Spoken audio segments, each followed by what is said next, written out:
again, right now we're discussing compensation planning again because this is the hot button right now. I just listened to another production by Ricky this morning. Ricky Caruth, is that how you say his name? He's another Caruth. He's another trainer and a real estate agent, and he's doing a great job. But his big thing was the lawsuits that are coming out are absolutely nuts because we have sellers that are trying to sue based on the fact that there was no negotiation in the ability to negotiate for commissions, right? And now what's just come out is there's a group of buyers that have also decided to create a lawsuit, and they're trying to make it a class action lawsuit and saying that the price was overinflated, that they had to pay, and it's because of the buyer's agent's commission. And it's like, wait a minute, you didn't pay the buyer's agent's commission, so they tossed that one out of court. They immediately rewrote it and put it back in that, yes, we're in theory paying that because we fund the loans and we're funding the sale, which is in effect funding the buyer's agent, and we had no say in that amount. But yet it's just so weird because they're saying that they had no way of controlling that, but they shouldn't anyway because that was up to the seller, right? The seller pays the listing brokerage, correct? Who pays the buyer's agency?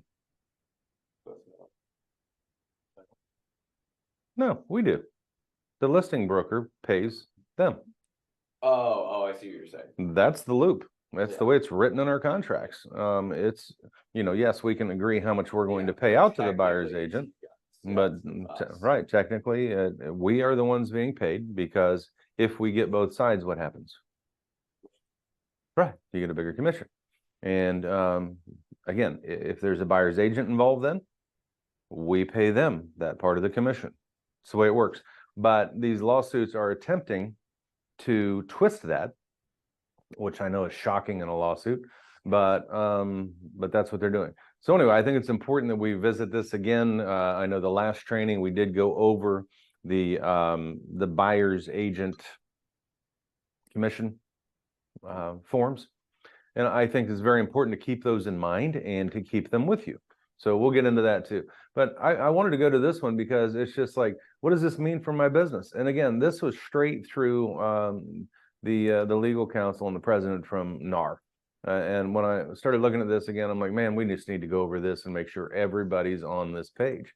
Should we continue to express that commissions are negotiable and set between the broker and their client? Yes, that's what we do.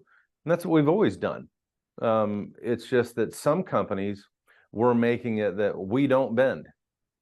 Coldwell Banker, it's 6%, period.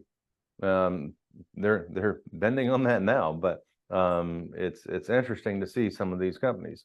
My question to that is, isn't it up, like it is their decision who they take and who they don't take? Absolutely. Yeah. So it's like, just because you're saying that you're at 6% doesn't mean like everyone has to go with you.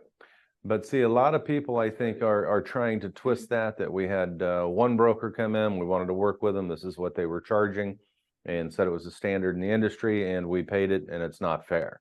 And it's just not true that way. I think the main thing was they were saying, I only accept 3%, so the buyer's agent will get 3% as well. Instead of saying you can pay the buyer's agent whatever you want. And I take 3. well, the thing is, we need to let them know that it's negotiable with companies across the boards. Pay me 5%. It's negotiable, but here's what I'm willing to work for, because now you're negotiating. Right. And what are you negotiating for? 6%, right? So as always, critical to maximize transparency with your clients about their choices and your terms, which is exactly what we just talked about. And this will be a bit more of a roundtable hit because this just generates questions. Continue to use your listing and buyer agreements to help them understand exactly what services and value you're providing and how much you charge. If you don't use those agreements effectively, you could get in trouble. This is simple. Just use it. We have them. Okay. For buyers, this includes options for offers of paying compensation from a listing broker or paying your services directly or a combination. You know, these are options. Doesn't mean you want to work that way. So they may not work with you. Okay. But they need to know that that is an option. There are even flat fee brokerages out there. They won't do anything for you. But if I think it's kind of like when people have a faith belief. If you don't know enough about other beliefs that people have, how can you present yours effectively to them? And this, if you don't know what other brokerages are doing and what's available out there, how do you present yourself effectively? I think that you need to do both, okay? So it's important to use those brokerage forms. For sellers, this includes the option that allows compensation to be made through the listing broker or a buyer's broker. If so, how much and under what terms? In other words, I've always thought this was more commercial, because in commercial listing, it's very common for the buyer's broker to get paid by the buyer. Okay, it just is. That's the common. However, the listing broker can pay them. That's acceptable. And if we can go that route, a lot of folks are thrilled with it, and you just need to let them know that, hey, yeah, we're going to help them out so we can hold the price. I tell them a little higher, but that's what they're trying to say in these lawsuits. So it's like, crap, we got to be careful what we say. So what should I tell my clients who are asking me about the verdicts or lawsuits? My opinion, be honest. But the National Association of Realtors believes that the jury reached an outcome that's neither supported by the law nor the facts presented at the case, and plans to appeal. So just because a lawsuit is won doesn't make it right. It just means there's a bunch of people yelling louder, and a jury said, yeah, this sounds good. We can make some money. I really think that happens a lot, don't you? So the trial had to do with a very pro-consumer rule for local MLS broker marketplaces where listing brokers made offers to compensate to buyers brokers who identify someone who wants to buy the seller's home. Like, well, yeah, that's what it does. But I don't understand where, but a lot of lawsuits that come up, I don't understand how attorneys come up with the smallest details that twist what we're actually doing. So it's just a challenge. I mean, it's kind of like if, and I'm going off base here a little bit, but if they made all brokerages W-2 all of their agents, it's going to shut down a ton of brokerages, because now you're helping to pay a percentage of taxes. They're still paying the same taxes, but now you're paying a percentage of that. Now you're paying workers' comp for them. Now you're paying other insurances for them. And it's like, okay, you're going to put a lot of brokerages out of business, and people's income is going to go down. Again, I think that would be a sufficient way to crush this business. I really do. They're not there, but what if they do? Thoughts? So again, those offers can be any amount, can vary over time, are based on things like service, the market, and they're all negotiable. Neither the buyer nor seller broker gets paid until the home sells and a purchase is closed based on what the seller and buyer have agreed to in writing. So to come back after that and create these lawsuits makes me go, wasn't it all put to bed at closing? Apparently not, according to these attorneys. Yeah, I feel like, yeah, work negotiated without. Mm-hmm. And apparently, you know, there are a lot of firms out there that are willing to say, hey, let's just settle this and make it go away, which is what most insurance companies want to do, which will change the rules. The offer of compensation practice ensures efficient, transparent, and accessible marketplaces where sellers can sell their homes for more and have their homes seen by more buyers, while buyers have more choices of homes and you know, can afford a representation. A lot of first-time home buyers, if they've got to pay a buyer's agent commission, they may not be able to afford representation. That's a sad scenario too, but it's real. So it makes you wonder, who are they really trying to help by getting these lawsuits going right now? I mean, this is the way it's been done since the beginning of NAR, which is what, 100 years now? It's something insane. It's a long time period.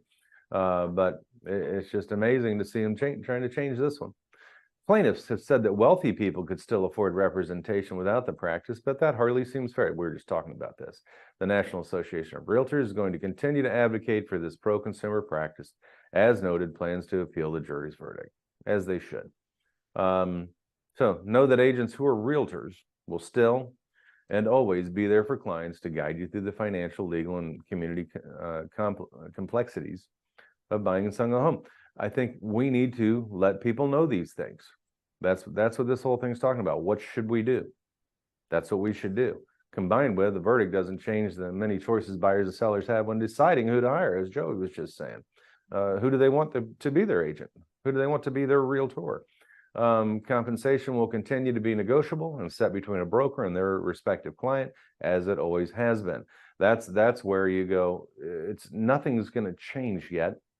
If it does, we just need to be very transparent. But I do think that, hey guys, if people are going to start putting out 1% buyer's agent commissions and stuff, which we've already seen, some $1,000, why would we not use a compensation agreement with our buyers? If they can pay it, obviously. Yep. Well, they can afford to buy a home. Yeah, but some But- can't. right. Some have no money down. Right. And then the difference becomes, how's that going to change? Are they going to be able to roll it into their loan? Then you negotiate the seller to give a compensation to the buyer, which is Give a credit. closing costs, but then helps you. Right. Well, right. And You still paid me. and think about the basis. Think about the basics of this, though. This is the stupid part. The home price here with a seller that's now only paying the seller's agent. Yeah. The buyer comes in and they're saying the price is overinflated. But now they've got to put the buyer's agent commission on top of their stuff, which goes on top of that package. Which ends up saving It's, buyer anyways. no, it costs the buyer. Yeah, it costs the buyer more money. But actually, 2%. it's really the same. It's just they got to come out of pocket now. Well, think of the instead people of that over complain time. about a If you could 5%. put it into your loan, or you could put it in cash. Right. Right. Yeah. Like think about a 5% down payment. You know, a lot of people complain about that. And so it's like, well, actually, now you're not just 5% down payment and 2% closing costs. And then you have to pay me, you get to choose 2, 3, 1%. So now you're sitting at 10% to Yeah. buy a Yeah. home. And so you're pretty much an investor. Yeah. Isn't it wild? Isn't it great? You know, Isn't that or wonderful? some investors 30%. Right, It depends on what it is. So what can we do to help? So important that real estate agents who are realtors will continue to demonstrate the real value we bring as we guide customers through financial, legal, community complexities of buying and selling a home. It's just that basic statement again, which is what we do. These resources are also good. So I pulled up a few, but the fun part about it is we already have our version of these. And I think it's great. And I guess maybe I should look back at those again and see if we specify within them that some of these things are negotiable. And maybe we should, because let's face it, people don't really read them anyway. No. And if we can say, hey, it's in there, look, we gave this to you and it's in there, that probably would cross that off there. Yeah, I mean, you could Bridge. do it in the disclosure. Yeah. What are you talking about? In In our our, office disclosure, yeah, our office just disclosure. literally make a number, which I think you do have something about commissions, Mhm. but particularly no, yeah, you could just put it for both of them. Just Yeah. have the same thing. Yeah, Hey, commissions are negotiable. boom. Literally be That's like. it. That's it. Oh, but again, if we just look at this, you might want to pull these up, guys. And again, it's through NAR, but buying and selling home, why hire an agent that's a realtor, essential real estate agent? Because a lot of people don't know the value of a realtor, right? Why do I need representation? But to me, that's like saying people don't know the value of having their own attorney when they're in a lawsuit.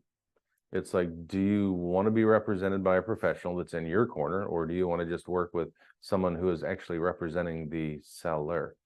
So our broker's perspective, this is my perspective. Use your loyalty agreements.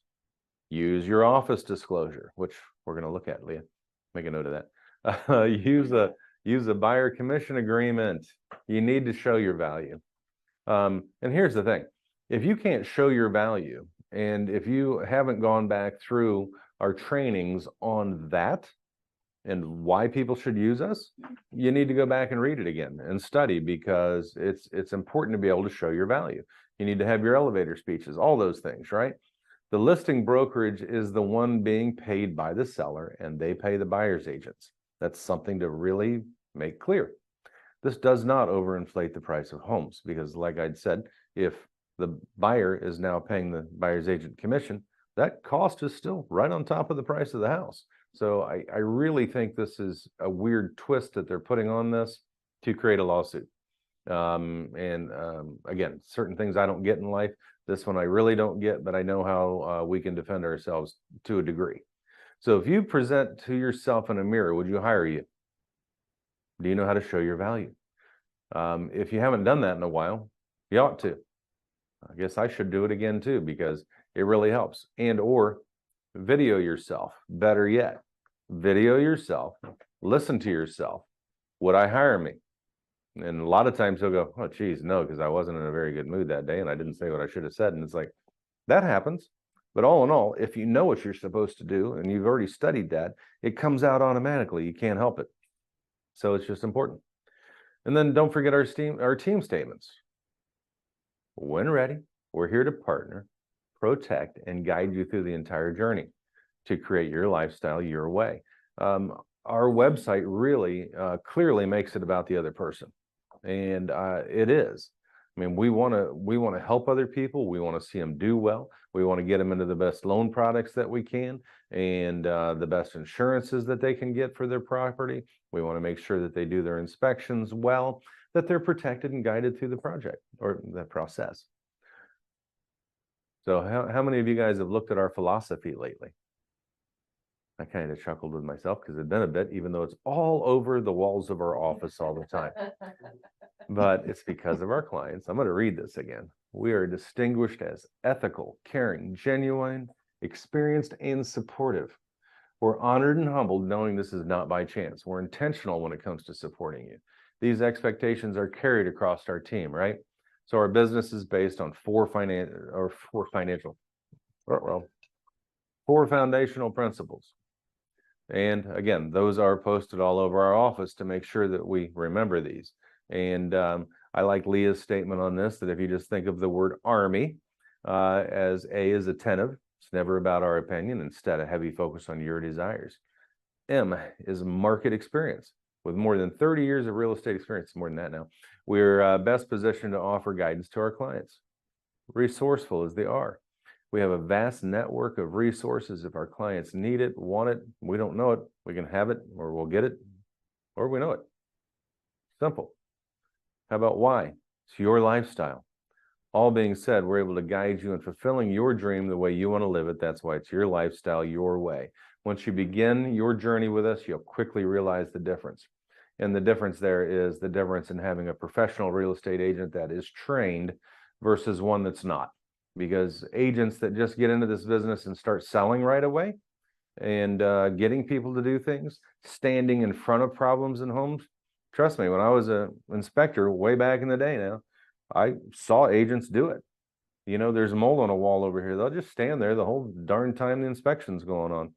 And I'll still do my thing, which is, excuse me, you hired me to come in here. I need to take a picture of that and watch them go, I really need this sale badly. Well, you shouldn't have shown them a house that has mold in it. Or a mildew type growth that's fuzzy and brown. That's bad. That's really bad. That's bad. That's the Stutchy Butcher stuff. But anyway, it does make a difference, guys. That's great. So I think that it's also important to see the other professionals that are out there doing seminars on this. And Daryl Davis, I think he's doing another free one tomorrow. That'll probably show here. Landscape of real estate is rapidly changing, not just due to market trends, but because we're getting attacked on the legal front. So this goes right down that same thing. And what he's talking about is what to say and not to say on your next listing appointment. And I think that this would be very valuable for all of us. So of course I included it in here because number of brokerages are getting slammed on this. I still don't understand how Keller Williams is really getting slammed on this because they've always been flexible on their commissions. Same thing with their fees.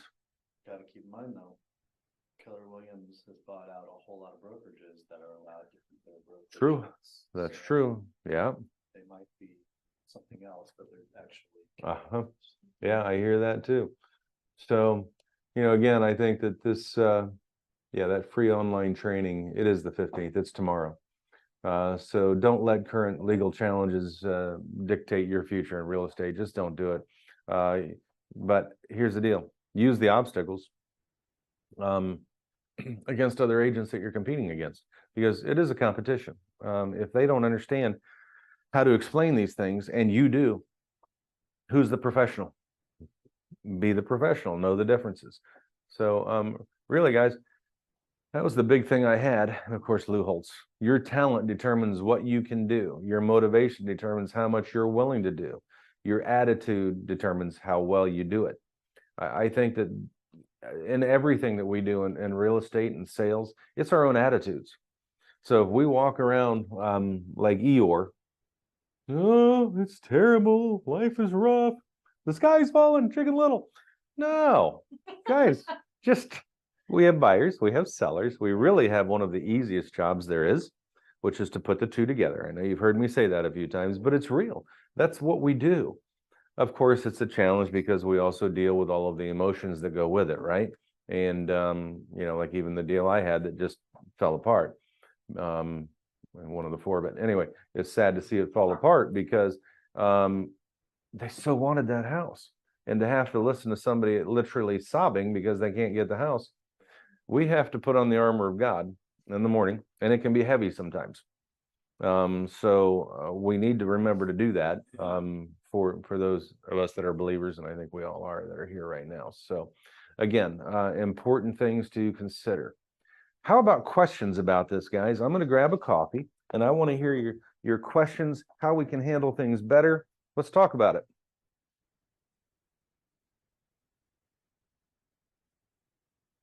Do you know how to... What'd you say, Chris? Well, there it is. Do you guys... All right, so Joey, you're meeting with a seller right now. His name's Kent. Yep. Hey. Hey, Joey, that was a great listing presentation. Man, I've been seeing all these lawsuits coming out lately. What's going on with that? It sounds like they're trying to put realtors out of business. How are you doing? Yeah, business wise, I'm doing great. The biggest thing that those lawsuits are doing there, so there's a couple lawsuits for sure, one on the seller side and one on the buyer side. The one particularly that has gone through full is the sellers.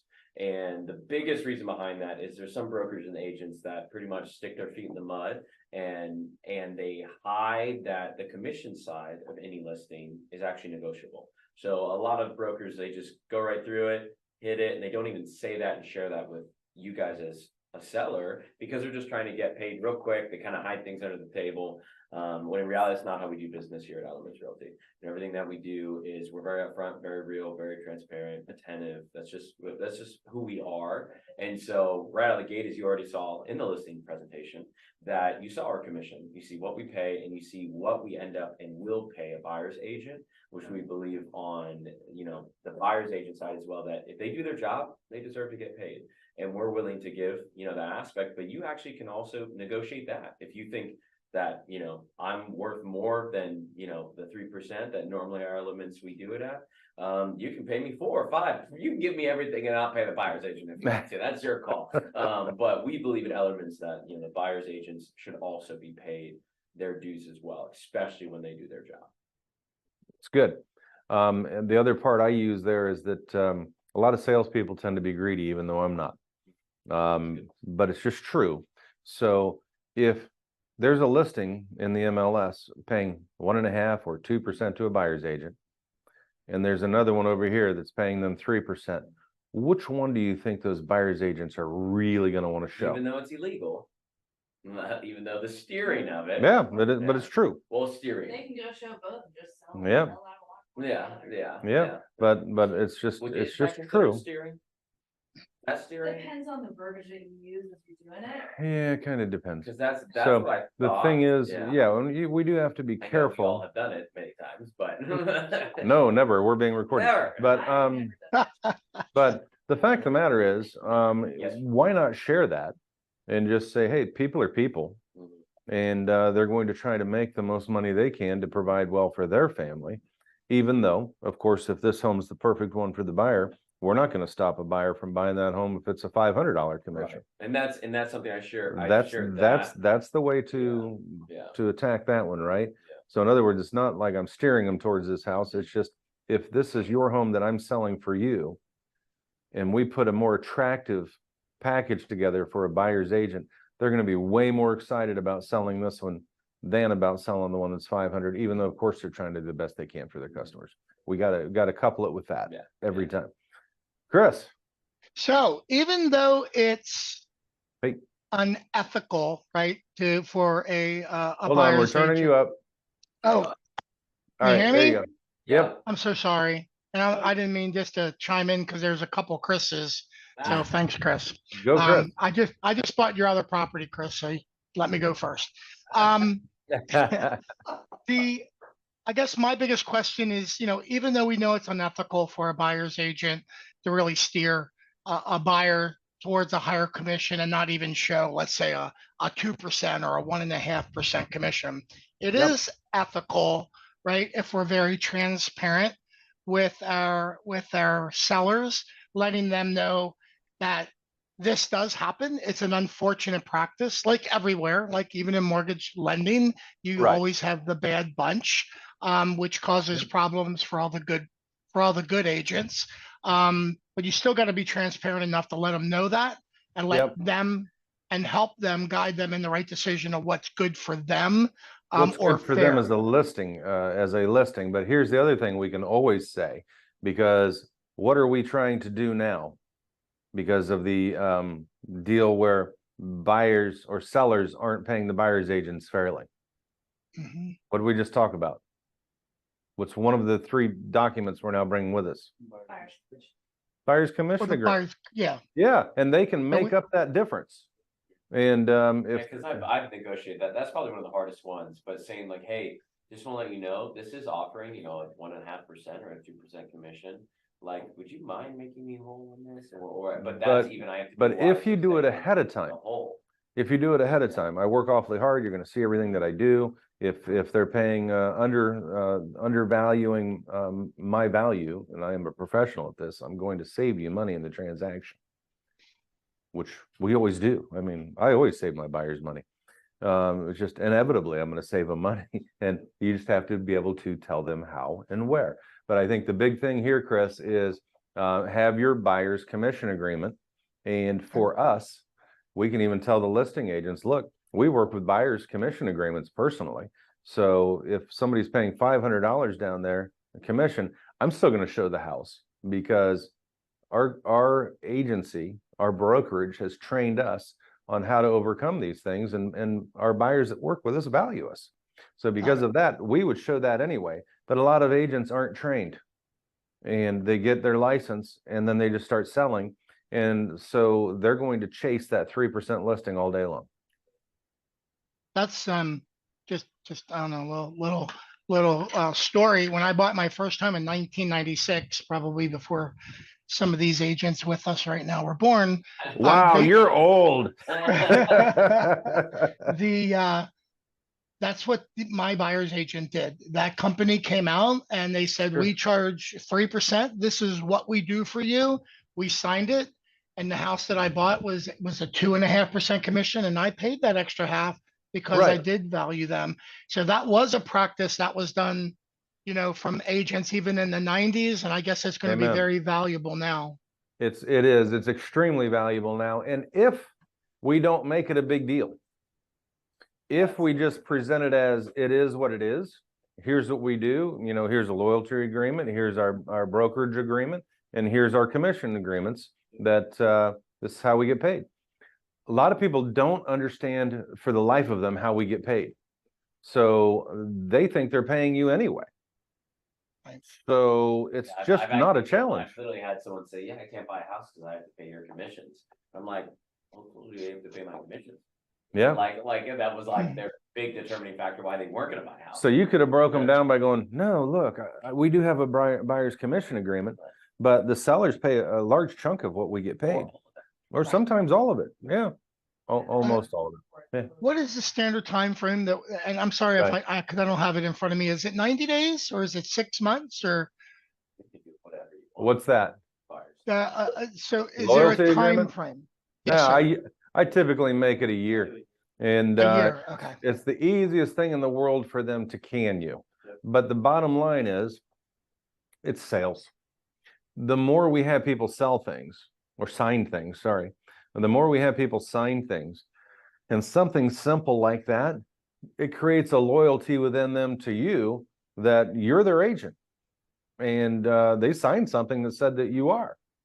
You send them a copy, of course, it says that they can break the agreement at any time in a written statement, but fine. The bottom line is, if we get them to sign it, and we get them to sign a few things, most people get more comfortable with signing documents and presenting offers. Those that don't want to sign anything, you've got to wonder if you really want to work with them or not. Now, I am working with an older couple right now. They're literally in their 80s, that he refused to sign anything before we got started. And I said, well, I can't even work with you then if you don't sign my my brokerage disclosure, because it says what I can and can't do for you, and I have to have this for legal purposes. If you won't do that one, then we can't move forward. And that's okay. You can go work with someone else that just flies by the seat of their pants, but that's not me. And I said, the loyalty agreement, I would of course appreciate it if you're loyal to me, as I'll be very loyal to you. If you want to do that on a handshake, I'll do it on a handshake, but let's shake hands on it. He did. I'm like, okay, I'll take your word. And he's in contract right now. But it's another way of getting the same commitment, right? Some people have to sign leases. Other people just hand the other guy cash on a handshake. It still works, and it is a good old boys line of thinking, but it's also just a level of integrity that some people feel and want to have, and that's all they're going to do. Some people just hate to sign stuff. Yeah. They're thinking this is legal, you know. So right, Good. right. Good. So does that answer that, Chris? Oh, absolutely. Thank you so much. Good. Okay, this Chris, how are you going to present this to your seller? So, Nope, back up. How are you going to present this to your buyer? oh, okay, that's a different route. Yes, please. Yeah.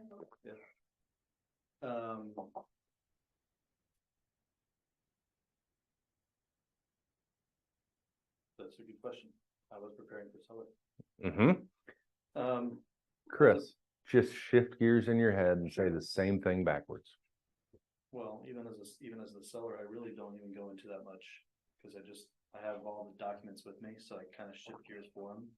And I just leave with the fact that we're just a brokerage with integrity. And although this might affect some others, it really doesn't affect us much, because How are you presenting this to a buyer? right, as a buyer, it's just, this is how I get paid, but you really don't pay me. I'm here to help you, and Stop, I'm going to help you. sure. Here's what we need to do, guys. We need to use our buyer's presentation and our seller's presentation packages, right? So if you send them our buyer's package before you even meet with them, great. If you hand it to them while you're sitting with them, how's that usually work out? Usually doesn't. It's terrible. They start reading it. You don't get a chance to talk to them. You hand somebody something that's interesting, they're going to read it. Give it to them beforehand, and let them know that this is what we do. And then when you sit down, go, hey, I know you already read this over, but then when you open it up, you can go through it with them. This is what this page covers. This is this one. This one shows our. Do we have a buyer's agent commission in our buyer's agent guide? No. Or buyer's guide? No. We need to do that. Because if that doesn't cover this, what would? Because now you're doing your presentation. It's just part of the presentation. Yeah. Because we do have the buyer's brokerage agreement in there. Yeah, we can put it on there, but no, I mean in our actual buyer's guide. Oh, tag that into the back? Yeah. Yeah. I want to tag it in, because now when you do your presentation, Are you using your presentation? Come here, you got something white in your hair, it's driving me nuts. Gotcha, brother. Are you using, putting you on the spot, are you using the buyer's guide when you meet with buyers Not or bad. before? Before. Okay, Joey, are you using buyer's presentation? Not doing a presentation, but I'm using the guide. I send it to him normally before or after I see the first house. Okay, but that is a presentation. Okay. Okay, Leah, are you using it? Oh, yeah. Okay, Actually, little trick that I like to do to make them think that I do a lot more work than I do is I'll drop a text block onto the buyer's guide prepared for Annie and Craig Miller. yep, Hey guys, I just want to let you know I put this together for you, and I'd love to go over it with you. that's wise. Mm-hmm. I don't. What I do is I just write on the front of it who it's for and hand it to them. And because I print them, but Joey does not. Joey does all electronics. So there's different approaches, all digital, right? Which that actually is where most people are going these days. But for me, oftentimes I don't get to give enough stuff to the buyers before I meet them the first time, because my first thing with a buyer that I want to do is, hey, Hi. I'm Kent. How you doing, man? It's so nice to meet you. Yeah, Bob, I just wanted to meet you eye to eye, man, and shake your hand and tell you how happy I am to be working for you. And I want to look them right in the eye, because when you do that and you're working with folks, all of a sudden they see a real person instead of a computer screen. And I think it really helps. So my goal in working with a buyer is I want that first meeting immediately.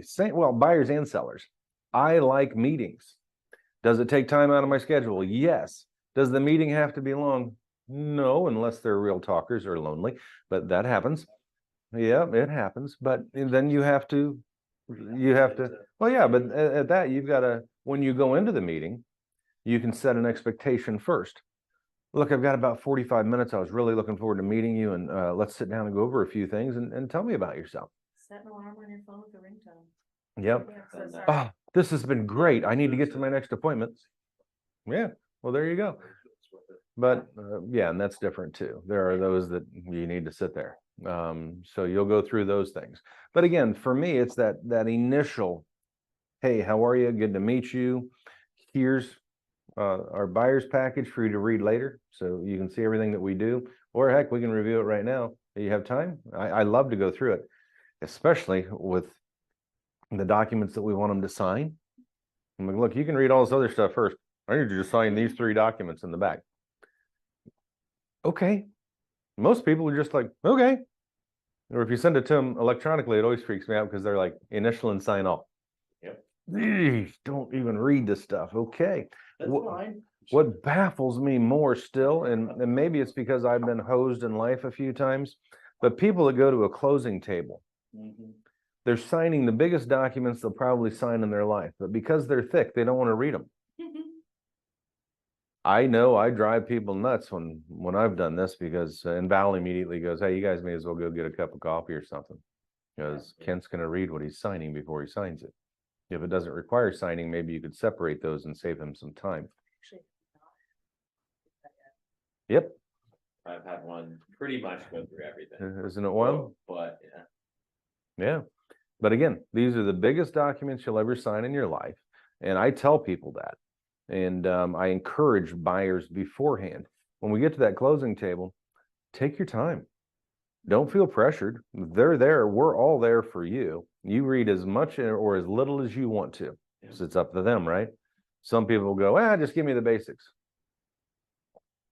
Let the title agent do their thing, right? If a lender is kind enough to be at the closing, you could say, and the lender can review your closing docs on the loan side, so you know what you're getting into, because you've already done your job.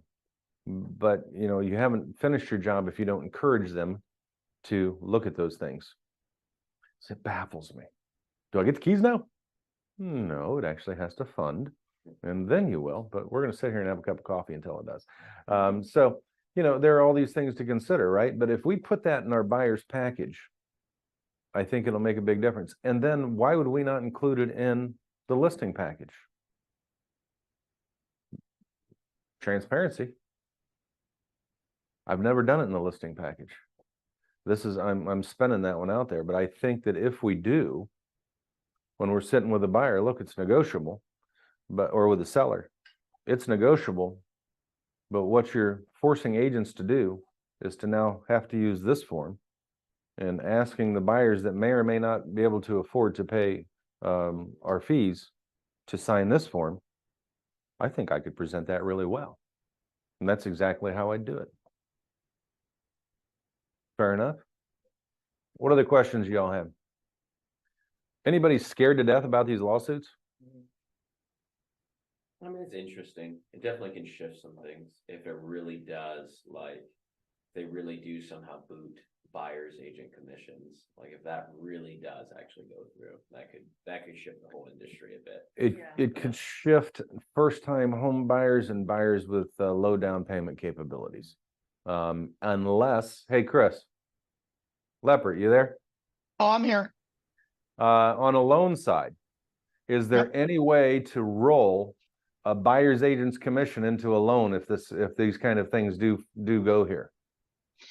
There's actually talk with Fannie and Freddie right now and HUD that if this proceeds forward, that it might be an allowable expense to borrow, kind of like a funding fee for a VA loan. So Right they on. can roll it into the loan. It Yep. hasn't been passed yet. Can't do it now, but I have a really good feeling that's what's going to come out of it if it does pass.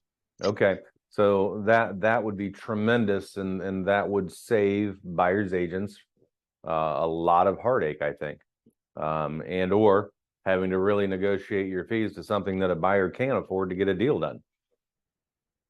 Who hasn't done that one?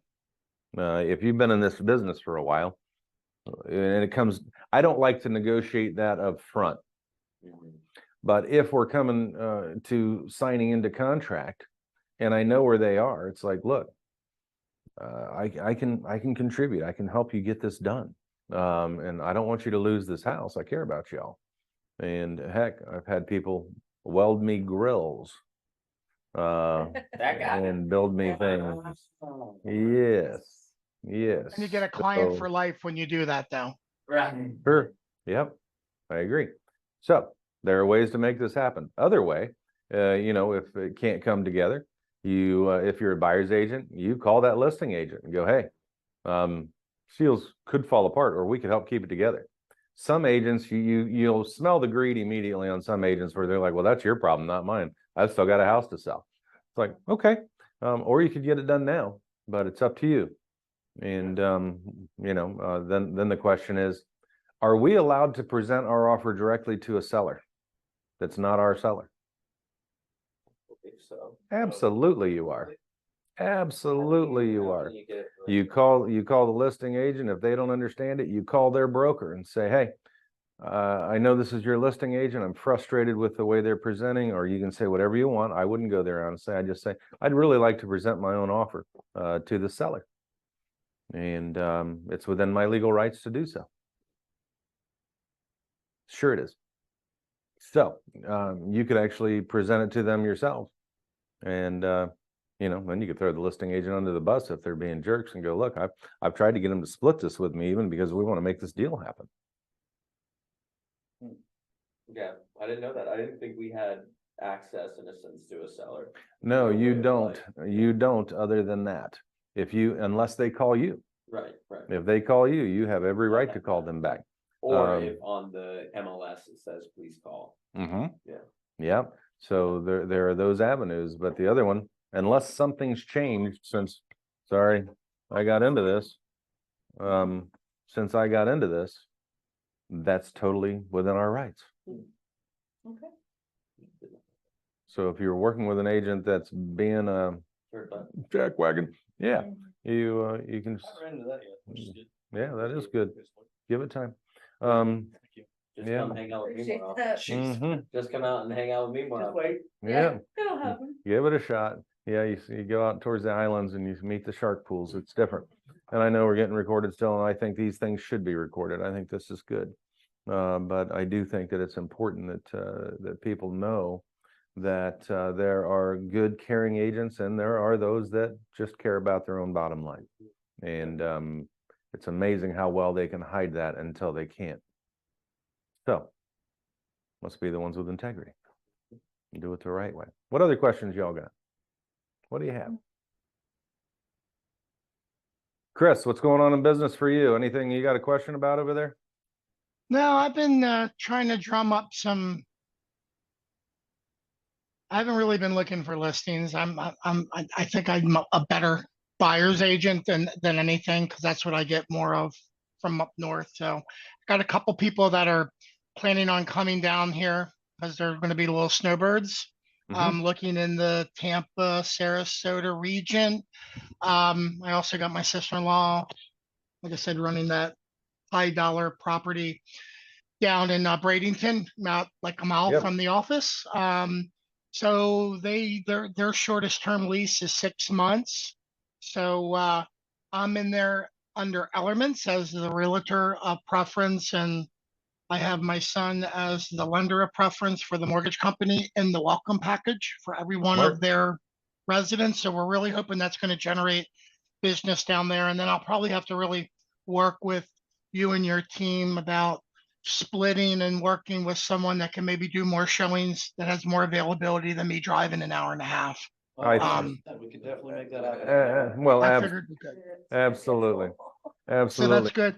The But other like what thing, I'm Chris? getting now, my people, they want to be in the Tampa St. Pete area. So I've been focused on that. I'd like to get another deal or two under my belt, and then probably and I have a ransom meeting mandatory that I have to go to in December, which I'll stop by the office, like Sure. my final compliance piece.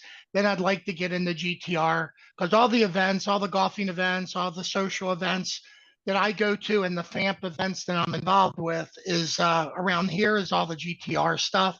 So I'll talk to you about that, but I want to make you a little bit more money first before I ask you to join that. Yeah, that's fine. I understand. The greater Tampa regional area is big. Hey, And one question, one more, this is more of a statement than a question. I don't know if you or Leah should reach out to Kim Archer, your relative. She reached out to me about, she's taking the real estate class and wants to become a realtor. She asked me questions. I'm like, don't ask me. I mean, your family's in the business, for God's sake. So I'm like, hello, That's fun. reach out to them. But I'm just saying you might want to reach out to her because I know that she's really wanting to get involved in real estate now. And, you know, we do business Nice. together with her husband. So Yeah, that's cool. I'll or one of us will give her a call. I mean, Okay. I love to talk to her and John anyway. But on your end, Mhm. are you or do you have access to the that rental company's phone list? When leases are coming up, would you possibly be able to call them and say, hey, are you planning on renewing your lease or could I help you buy a home? You know, great. That's a great thought for marketing. And I don't know that answer, but I'm going to make that phone call. Because if I can get access, since we're in there as preferred and our cards are going out in the welcome package, there Yep. shouldn't be no reason that I can at least get a contact. Yep. Maybe I can't text, but I can definitely call or email. I Yep. think that's, you know, what would be valuable, especially, you know, 2-3 months before that lease becomes due, at least to Yep. start having a plug. So yeah, Absolutely. I just got all my signs. Finally, I got 6. I bought the upscale, I don't know, the 10 signs for open houses and for sale. So I have 6 open house arrowed signs and I got 2 for sale signs. Not that I even have any yet, but I am armed, I think, with everything. Planning. So I don't have to come Yeah. to the office to pick up material. Thank you for that. So I do That's have good. all of that now. Good. That's good planning. The only thing I will say with open house signs, guys, is I always recommend buy the cheapest ones you can. You use your expensive ones right around the property, and because there are times where they'll just disappear. You've got jealous agents that'll come and steal them. You've got the county cleanup crews that will just come through and go, Yep, not allowed to have it on this side of the sidewalk. If they'd had it on the other side, they'd have been fine. They just take them. Right. And you don't know Got who took your signs. They're just gone. So that's why I like the cheaper corrugated ones, because I've had it where I've lost a dozen. And they're also cheaper to buy in quantity. So look and see what the cutoff is for it. You know, if I buy 6, should I have just as well bought 12? So Got it. run those numbers, okay? Okay, absolutely. I'm not saying that the Absolutely. metal signs aren't great. They are, and I think they look better. But again, I would use those around the property and within that neighborhood, not out at the street corners and stoplights. Okay. Okay. Yep. Yes, sir. Good advice. Yeah, and I'll look to get some Yeah. of them cheaper ones then, because I know that property that we did for Joey, we had them all up and down the street, Right. and I can see them walking quickly. Yep. Well, Diane just lost either 4 or 6 signs. 6. So it's painful if they're. It's more painful if it's the expensive ones, Exactly. but Okay. it's going to happen. You know what's weird is you may have the same signs for a year or two, and then you go through a couple dozen in a year, and it's like, Got it. what the heck, people? But anyway, it happens. Just like And I've been busy just the last 2 weeks, probably not focused as much on real estate, just because they did fund 36 million back in the Hometown Heroes, and I had yep, 5 or 6 newbies ready to buy that lost out and then jumped back in and picked out properties quick awesome. with the agents they had. So, and there's still a little money left in there right now. So we got real busy with that right now, and then that'll slow down again, I'm sure. Beautiful. Matter of fact, I got Miller, one of the clients from Leah, 5%. So he's ecstatic. Nice. That's awesome. I heard a woohoo. Yeah. Or maybe that was in my head. Anyway, yeah, that's good. All right. What other questions do we have, guys? I need to look over a limit with you because it looks like alphabet soup. Okay. And don't worry about if you guys don't know how to read these things, please come to me and ask me. We can Zoom them together. We can FaceTime them. I'll help you understand them. Because obviously my background's a little different than a lot of folks, and these things I understand.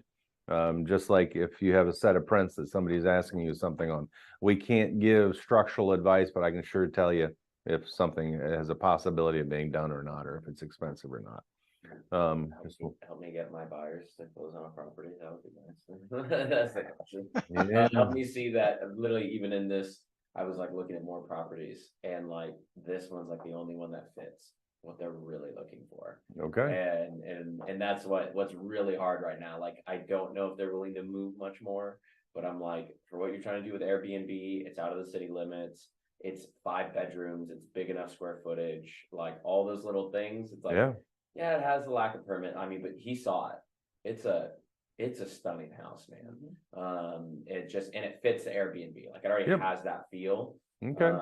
Well, like, yeah, there's like nothing that's been on the market that feels that. Well, have you had that very discussion with them the way you just presented it to us? So since I've had it in the beginning, I haven't had it since we got that comp, and then the seller not wanting to budge. You need to have it now. That same discussion now, because the way you just presented it was a perfect salesmanship of that. Yeah.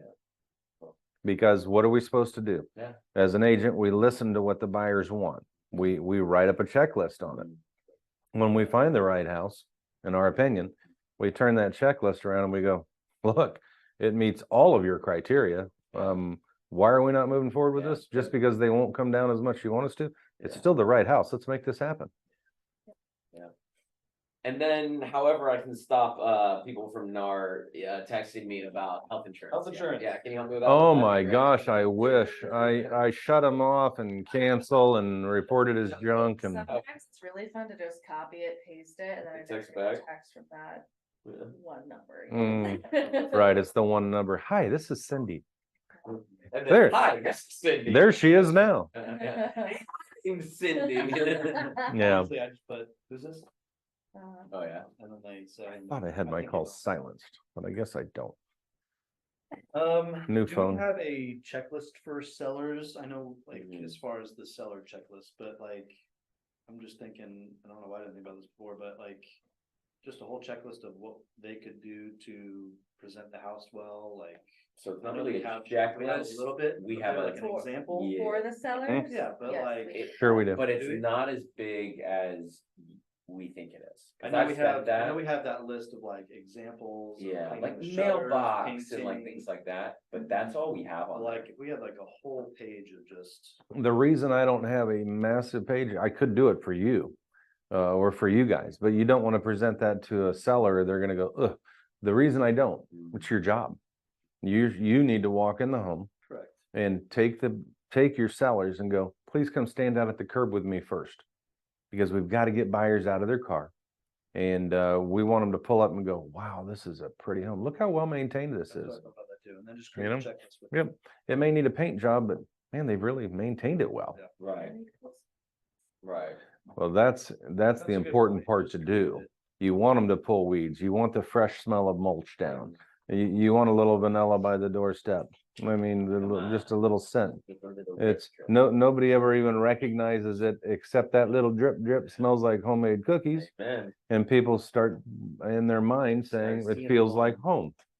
And you go, again, they're walking up to the house and they obviously just planted a few fresh flowers. They're really trying for curb appeal, but they keep looking at the flowers going, but they're pretty. but they're pretty. So, I you know, spent $5 on the flowers, right. but. Right, you need that pop of color. And if a seller won't do it, sometimes I'll go buy a few flowers up here for $3 a piece at H&H. It's like, whatever. Yeah. I'll grab a few. I mean, I'm gonna be spending on marketing anyway. Before the photos come out, I want a pop of color right there. Yeah. And, you know, you got to determine, each of us have to determine what we're willing to spend to sell a property, knowing that there may be no return on that investment, but it's an investment. Just like any investment, you don't know that there's a solid return on it. But if we play our cards right, there's a higher opportunity. Yeah, no, that's right. Get them into GS Partners. Yeah, that's for sure. That's for sure. Yeah, that's a neat business. Oh, what's that gonna? All right, guys, we're wrapping this one up unless anybody else has any questions I can answer. I know that the training was relatively short, but it's imperative to know. And this second part about how to present and how to tie things together, I think is very good. So I appreciate everybody that has been here. And what I have found is that the people that come to these are the ones that are selling real estate. Our agents that don't are usually the agents that wonder why they're not selling as much. But it's all about presentation. If we don't know how to present right, and if it doesn't come off naturally from us, it just, people feel it right away. And if we can be comfortable in that voice of calm that comes in when there are problems even, and we don't get excited about it, even though inside we have horrible turmoil. And yes, we feel like we want to throw up and go have diarrhea. But the fact of the matter is we have to be that voice of peace that walks in the room. And when you walk in, everybody goes, okay, That's how I felt with the 45K. Leah's here. Yeah, exactly. I just needed 100 out of you. I just wanted Yeah. just a little scoot. Doesn't mean you can't counter them again. Yeah. Yeah. Well, I made a joke to them. I was like, you know what we can do? Because the thing's been on the market for like 80 days. Just every week, submit the offer again. Hey guys, Right. here's the one boy. It's a I topper again. We're still here. I'm still Yeah. here, buddy. But Yeah. it might take 6 months before they Lots of- accept that. Greedy sellers. There you go. Yeah. A lot of that going on right now. Yep. All right, well, we're gonna shut this down. It's been fun, Chris. Good to have you here, brother.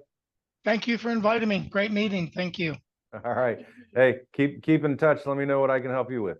Yes, sir. Prep files, and let me know if you have any questions. Yeah, I just got my notice on that.